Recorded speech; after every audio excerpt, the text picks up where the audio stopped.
Hello hello जय हिंद दोस्तों।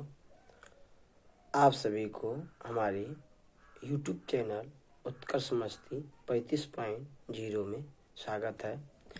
आज हम लोग कुछ क्वेश्चन करने वाले हैं, ठीक है, क्यूज के रूप में। तो आप लोग इसका आंसर कमेंट बॉक्स में देने की कृपा करेंगे। आज हम लोग जनरल स्टडी का क्वेश्चन करने वाले हैं, ठीक है। अगर हमारा प्रयास आप लोगों को अच्छी लगे तो आप लोग लाइक एवं सब्सक्राइब जरूर कीजिएगा।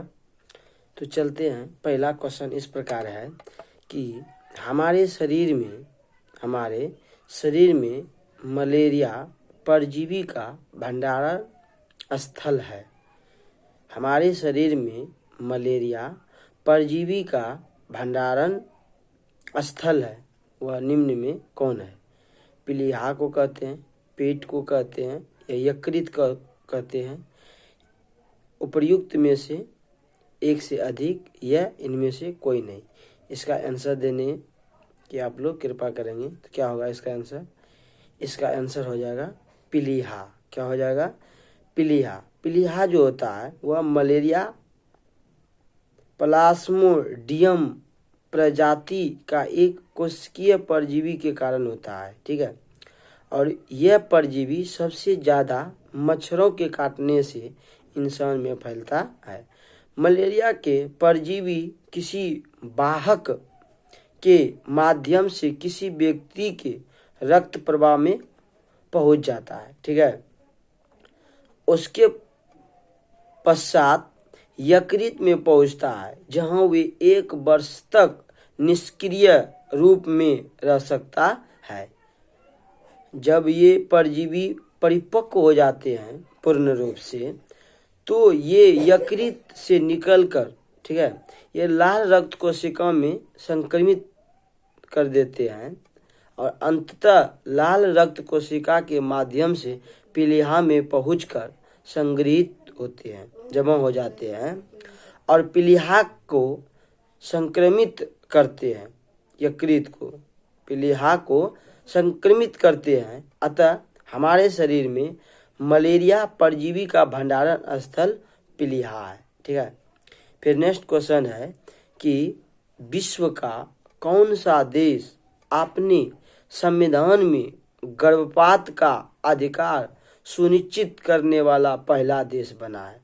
विश्व का कौन सा देश अपने संविधान में गर्भपात का अधिकार सुनिश्चित करने वाला पहला देश बना है? तो ऑप्शन दे रहे हैं फ्रांस, डेनमार्क, संयुक्त राज्य अमेरिका, उपयुक्त में से एक से अधिक और इनमें से कोई नहीं। इसका उत्तर हो जाएगा फ्रांस। कौन हो जाएगा? फ्रांस। फ्रांस ने अपने संविधान में संशोधन करते हुए महिलाओं को गर्भपात करने का संवैधानिक अधिकार प्राप्त किया है। ऐसा करने वाला वह दुनिया का पहला देश बन गया है फ्रांस। फ्रांस की संसद की विशेष सत्र में इस विधेयक के पक्ष में 780 जबकि विपक्ष में 72 वोट पड़े हैं, ठीक है। यानी कि एक तरफा वो जीत हासिल कर लिए हैं। फिर नेक्स्ट क्वेश्चन है कि प्राकृतिक संसाधन के संरक्षण के लिए अफ्रीकी सम्मेलन किस वर्ष आयोजित किया गया था? इसका ऑप्शन दे रहे हैं 1968 में, 1990 में, फिर है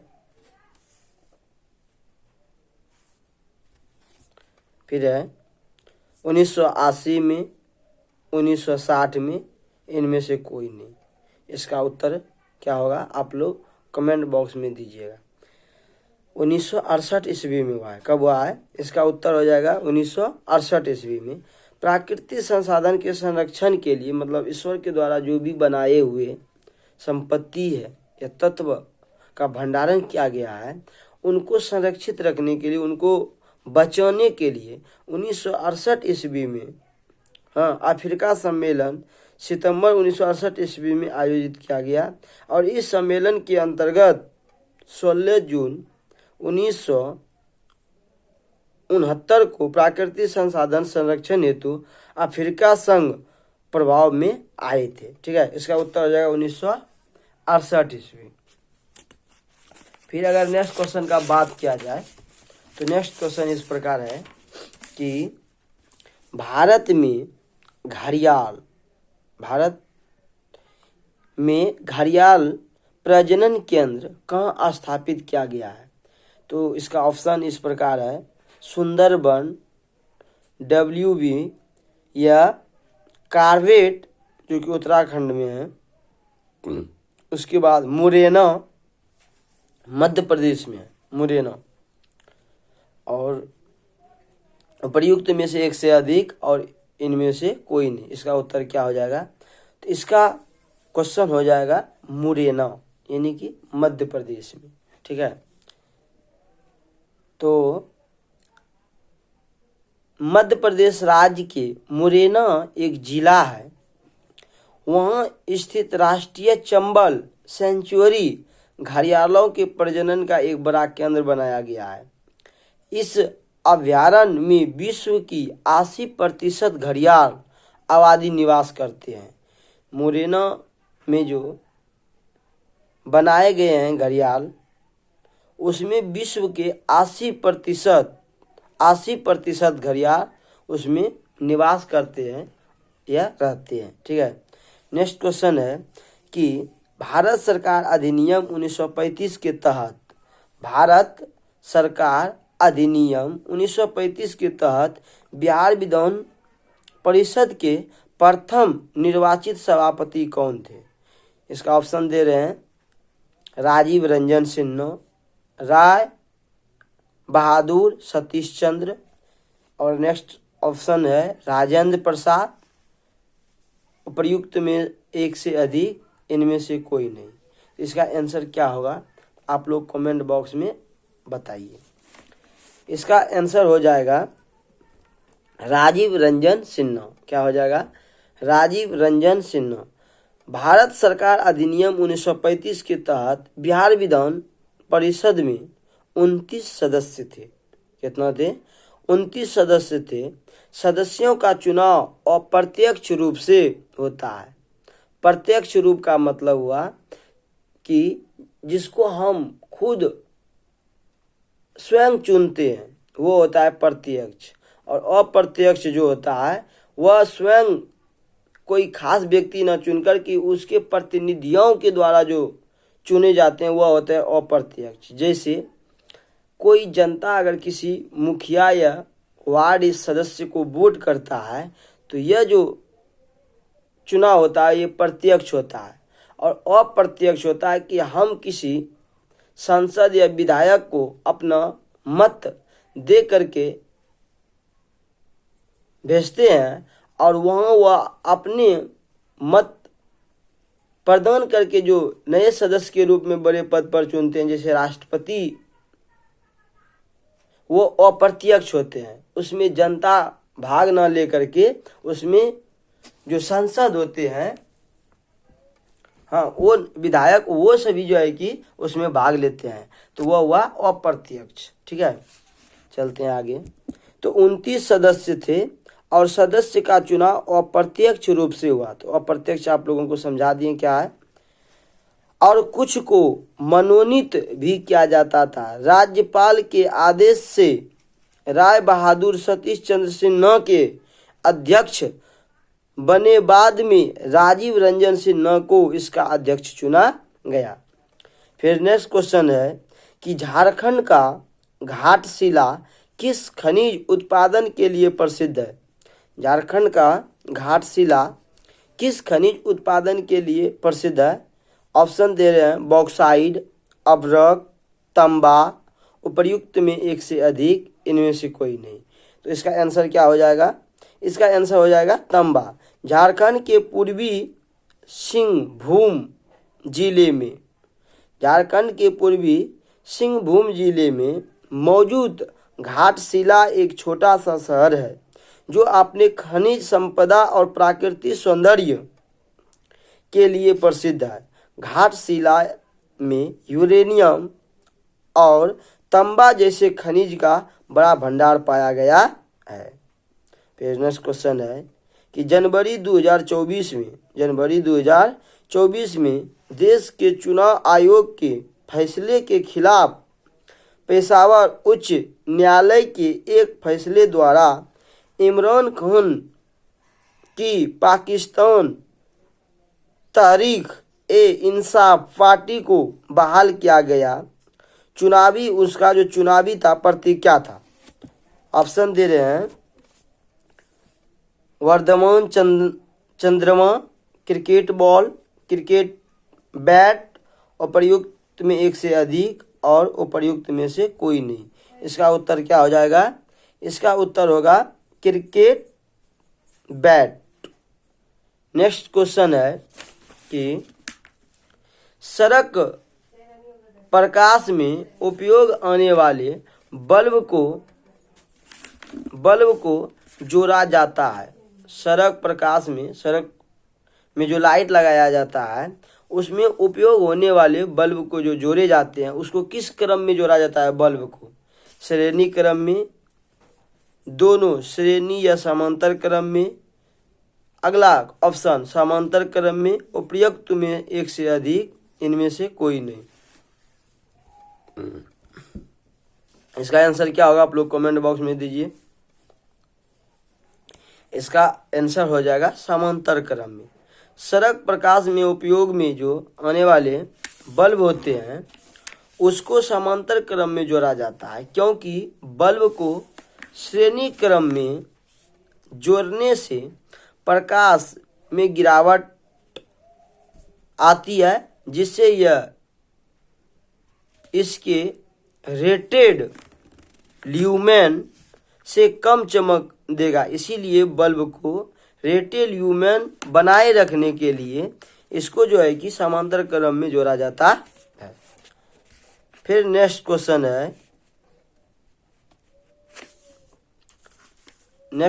है कि निम्न में कौन सा गैर ओहमिक प्रतिरोध का प्रतिनिधित्व करता है? निम्न में कौन सा गैर ओहमिक प्रतिरोध का प्रतिनिधित्व करता है? ऑप्शन दे रहे हैं इसका नाइक्रोम, तांबा, टॉर्च बल्ब, उपर्युक्त में एक से अधिक, इनमें से कोई नहीं। इसका आंसर क्या होगा आप लोग बताइए कमेंट में। इसका आंसर हो जाएगा टॉर्च बल्ब। क्या होगा? Torch bulb. नेक्स्ट क्वेश्चन है भारत में पानी का सर्वाधिक उपयोग किस प्रयोजन के लिए किया जाता है? यानी भारत में अपने देश में पानी का सबसे ज़्यादा उपयोग किस काम के लिए किया जाता है? इसका ऑप्शन दे रहे हैं उद्योग में, घरेलू में, सिंचाई में, इनमें से एक से ज़्यादा या इनमें से कोई नहीं। कौन चीज़ में किया जाता है बताइएगा आप लोग।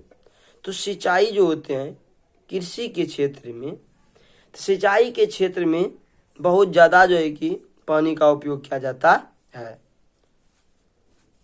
नेक्स्ट क्वेश्चन है कि भारत के राष्ट्रीय पुस्तकालय ने अपनी यात्रा किसके उद्घाटन के साथ शुरू किया? भारत के राष्ट्रीय पुस्तकालय ने अपनी यात्रा किसके उद्घाटन के साथ शुरू किया?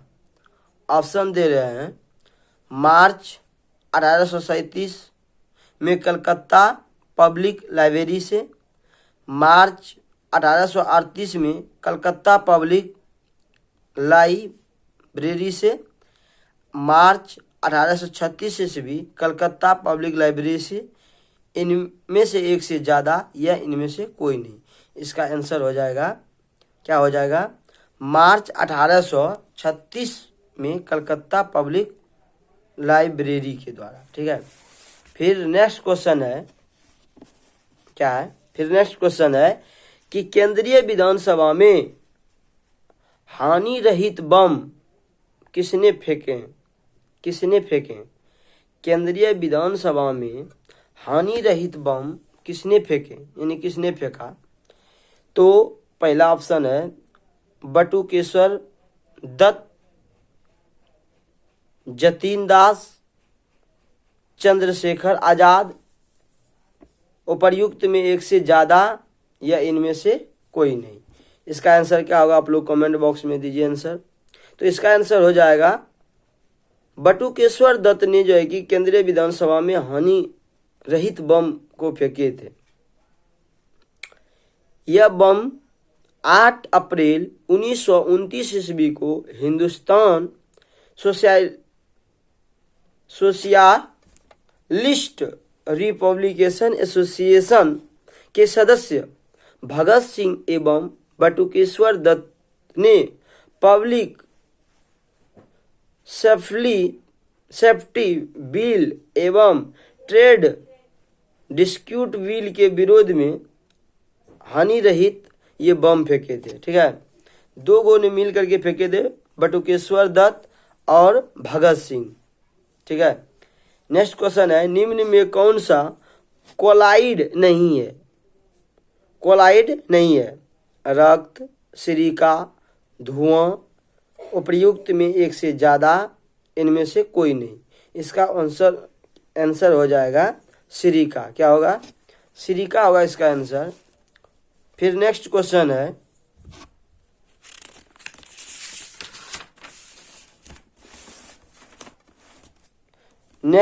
इस प्रकार है प्रकाश की ओर पौधों के झुकाव का मुख्य कारण क्या है?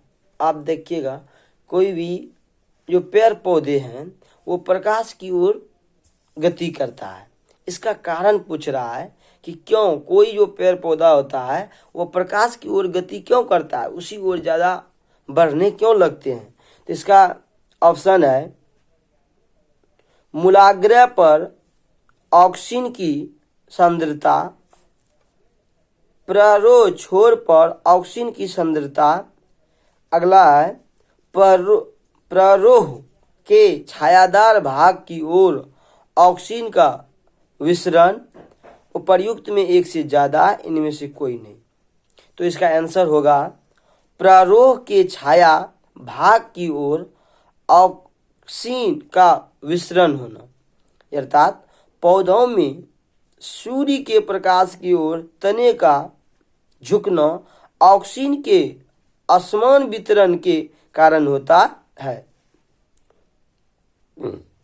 शूट पीठ पर मेरिस्टेमेटिक कोशिकाओं द्वारा संश्लेषित ऑक्सीजन हार्मोन तने की नोक से चलता है और प्रकाश प्राप्त न करने वाले पक्ष या छायादार पक्ष पर अधिक केंद्रित होता है। अधिक ऑक्सीजन की उपस्थिति के कारण तने का छायादार पक्ष प्रकाश प्राप्त करते वाले पक्ष की तुलना में तेजी से बढ़ता है। नतीजन तना प्रकाश नतीजा यह है कि तना जो प्रकाश की दिशा की ओर झुक जाता है। फिर नेक्स्ट क्वेश्चन है कि हाल ही में नेपाल सरकार द्वारा किस शहर को देश की पर्यटन राजधानी घोषित किया गया?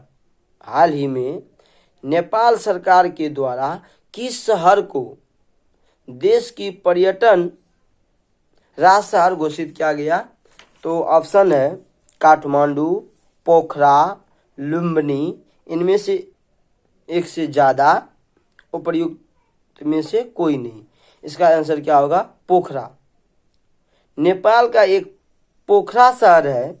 नेपाल सरकार के द्वारा 27 मार्च 2024 को, हाल ही में 27 मार्च 2024 को बाराही घाट पर एक समारोह के दौरान पोखरा को नेपाल की पर्यटन राजधानी घोषित किया गया।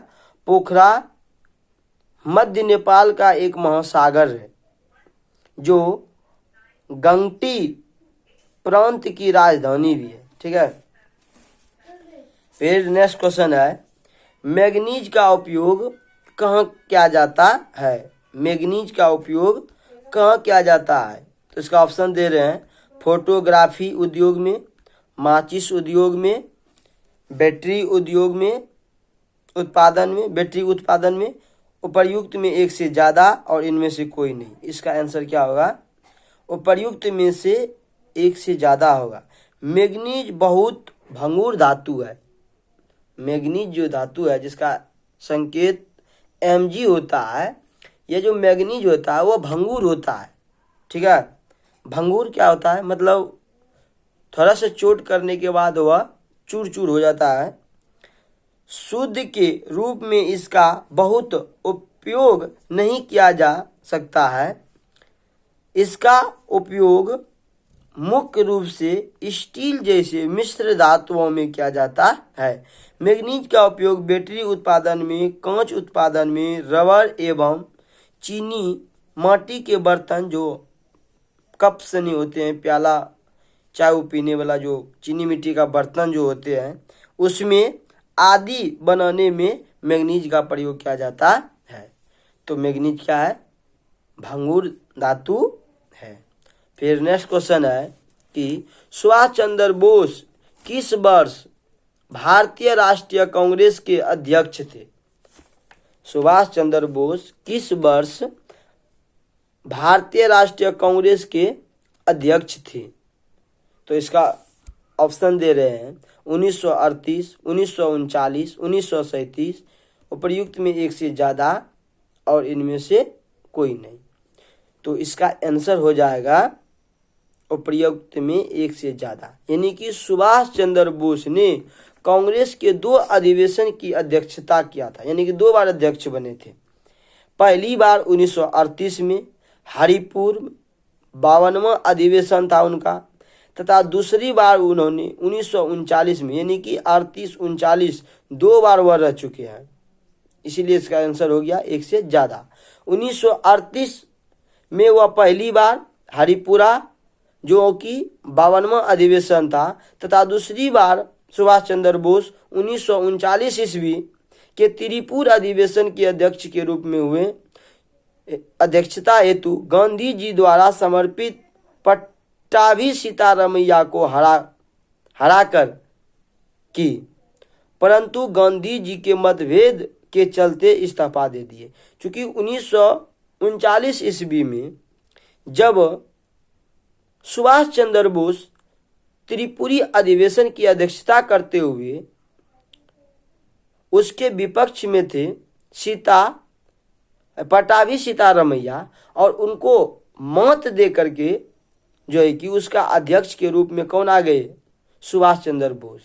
और पट्टाभी सीतारमैया को खड़ा करने जो किए थे वो हमारे बापू गांधी जी थे। गांधी